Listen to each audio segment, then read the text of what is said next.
அப்போ அவர் ஒரு சேலஞ்சு பண்ணி சமூக நீதி அடிப்படையில் நம்ம ஒரு கணக்கெடுப்பு நடத்தணும். அந்த கணக்கெடுப்பு நடத்தும் பொழுது எந்தெந்த சாதி மக்களுடைய உண்மையான கணக்கெடுப்பு என்ன, அந்த கணக்கெடுப்பை நடத்தி அரசு தன்னுடைய திட்டங்களை எங்கெல்லாம் ஏழ்மையின் விளிம்பு நிலையில் இருக்கக்கூடிய மக்கள் இருக்காங்களோ அங்க கொண்டு போய் சேர்க்கணும்னு நினைச்சவர் தான் நிதிஷ்குமார் அவர்கள். இவர் தான் உண்மையான முதலமைச்சர். அவரை ஃபாலோ பண்ணி நம்மளுடைய பக்கத்து மாநில கர்நாடகாவில் இருக்கக்கூடிய உண்மையான சமூக நீதி காவலர் இருக்கக்கூடிய திரு சீதாராமையா அவர்கள் கணக்காய்வு நடத்தினார்.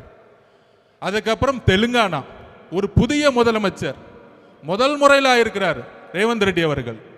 அவரும் கணக்கெடுப்பை நடத்தி இன்றைக்கு அதுக்கான கமிஷனை போட்டு தன்னுடைய அரசினுடைய திட்டங்கள் சரியாக கரெக்டாக கணக்கெடுப்பு நடத்தி திட்டங்களை அந்த ரிசர்வேஷன் மூலியமாக எங்கெல்லாம் ஏழ்மை